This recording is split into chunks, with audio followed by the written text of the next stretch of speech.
Jika saya dapat menciptakan suatu pahlawan super, saya akan menciptakan pahlawan yang disebut Panda Nyinyir. Dia akan memakai sebuah topeng mata murahan dan kaos dengan huruf kapital T di atasnya, yang terlalu kecil untuk pandanya yang besar. Dan kekuatan supernya adalah mengatakan kepada orang-orang kebenaran yang menyakitkan dan tergolong pedas tentang diri mereka sendiri yang perlu mereka dengar, namun tidak ingin mereka terima. Ia akan pergi dari pintu ke pintu seperti salesman kitab suci dan membunyikan bel pintu lalu mengatakan hal-hal seperti, tentu menghasilkan banyak uang membuat Anda merasa senang, namun itu tidak akan otomatis membuat anak-anak Anda mencintai Anda. Atau jika Anda ditanya apakah Anda mempercayai istri Anda, mungkin hati kecil Anda menjawab tidak. Atau apa yang Anda anggap sebagai pertemanan sesungguhnya adalah upaya Anda secara konstan untuk membuat orang lain terkesan. Lalu ia akan berkata kepada tuan rumah, semoga harinya menyenangkan, dan melenggang ke rumah berikutnya. Ini akan terdengar luar biasa dan gila, dan menyedihkan sih, tapi jelas memotivasi. Dan penting, lagi pula kebenaran yang paling agung dalam kehidupan biasanya kebenaran yang paling tidak enak didengar. Panda Nyinyir akan menjadi pahlawan yang tidak diinginkan seorang pun, namun diperlukan siapapun. Ia akan menjadi sayuran untuk melawan makanan sampah yang dikonsumsi mental kita. Dia akan membuat hidup kita lebih baik meskipun membuat kita merasa lebih buruk. Dia akan membuat kita lebih kuat dengan membuat kita menangis, mencerahkan masa depan kita dengan menunjukkan kepada kita seperti apa itu kegelapan. Mendengarkan akan seperti menonton sebuah film di mana sang pahlawan mati di akhir cerita. Anda akan semakin menyukainya meskipun membuat Anda merasa tidak karuan, karena itu nyata. Jadi, selagi Anda masih di sini, perkenankan saya memakai topeng panda dan menyampaikan kebenaran yang tidak menyenangkan lainnya untuk Anda. Alasan sederhana mengapa kita mengalami penderitaan adalah bahwa secara biologis penderitaan bermanfaat. Ini adalah agen alami yang diperlukan untuk perubahan yang menginspirasi. Kita telah berevolusi untuk selalu hidup dengan derajat ketidakpuasan dan kegelisahan tertentu, karena hanya makhluk yang kurang puas dan tak terlalu amanlah yang mampu berinovasi dan bertahan hidup. Kita merasa tidak puas dengan apapun yang kita miliki dan merasa puas dengan sesuatu yang tidak kita miliki. Ketidakpuasan konstan ini telah membuat spesies kita terus bertarung dan berjuang, membangun dan menaklukkan. Jadi, jelas keliru. Rasa sakit dan penderitaan kita bukanlah hama bagi evolusi manusia. Itu adalah suatu keistimewaan. Rasa sakit dalam segala bentuk merupakan alat yang paling efektif dari tubuh kita untuk mendorong suatu aksi. Ambil contoh sederhana seperti ketika tersandung sesuatu. Jika Anda seperti saya, ketika kaki Anda terantuk sesuatu, Anda akan meneriakkan 4 huruf berawal F dalam artian bahasa Inggris yang akan membuat Paus Franciscus menangis. Anda mungkin juga menyalahkan beberapa benda mati atau penderitaan Anda. Meja goblok, teriak Anda. Atau mungkin Anda bahkan bertindak lebih jauh lagi seperti mempertanyakan sebuah filosofis desain interior gara-gara kaki yang tersandung. Orang idiot mana yang menaruh kursi di sini? Punya otak enggak?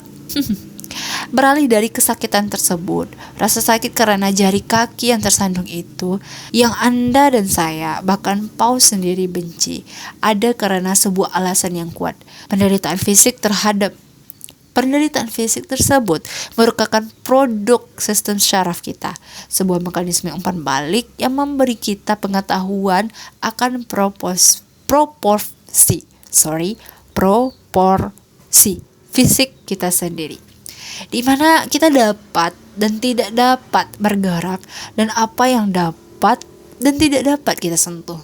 Ketika kita melewati batas, sistem syaraf kita sebagaimana mestinya menghukum kita dengan memastikan agar kita benar-benar memperhatikan dan tidak pernah melakukannya lagi. Dan rasa sakit ini sebagaimana kita membencinya, ternyata berguna.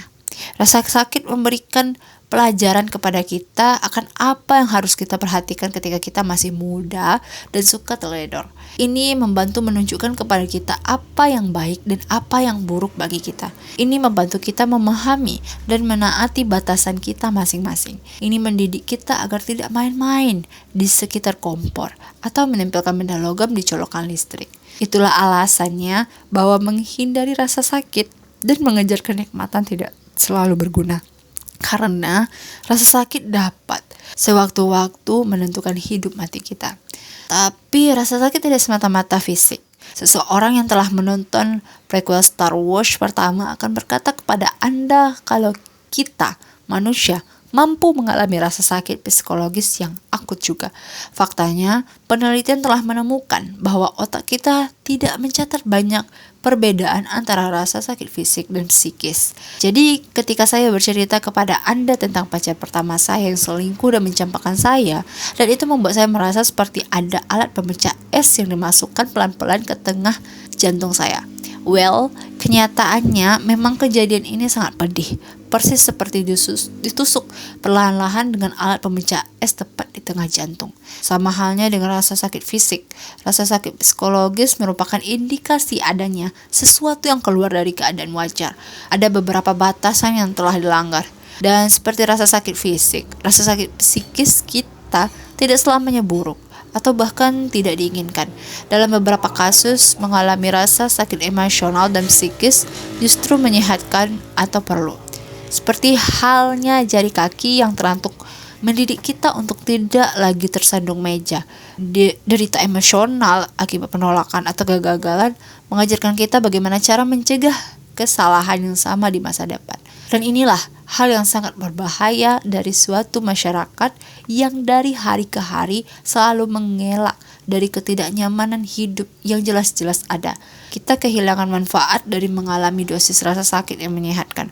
Sebuah kerugian karena kita terputus dari kenyataan dunia sekitar kita. Anda boleh saja ngiler dengan ide tentang kehidupan yang bebas dari masalah, penuh dengan kebahagiaan yang tidak pernah berakhir dan kasih yang abadi. Namun di bumi ini masalah tidak pernah berakhir. Sungguh masalah tidak akan pernah selesai. Si panda nyinyir baru saja mampir. Kami minum margarita dan dia mengatakan kepada saya tentang semua hal itu. Problem tidak ada habisnya. Katanya, masalah-masalah itu sekedar meningkatkan diri. Warren Buffett punya masalah keuangan. Gelandangan mabuk yang tergeletak di Quick Mart juga punya masalah keuangan. Bedanya, masalah keuangan yang hidup Buffett lebih ketimbang gelandangan itu. Begitulah kehidupan. Pada intinya, hidup hanyalah rentetan masalah yang tidak ada ujungnya, Mark, ujar panda itu. Dia menyeruput minumannya dan membutuhkan letak hiasan payung merah jambu kecil di gelasnya. Solusi terhadap satu masalah hanya akan menciptakan masalah lain. Waktu berlalu, kemudian saya heran dari mana panda tukang ngoceh ini datang. Hei, siapa yang membuat margarita ini? Jangan mengharapkan sesuatu kehidupan yang bebas dari masalah, kata panda. Tidak ada hal seperti itu. Sebaliknya, berharaplah akan hidup yang penuh dengan masalah-masalah yang baik. Setelah itu, ia meletakkan gelasnya, membetulkan letak sambernya, dan berjalan heroik menuju matahari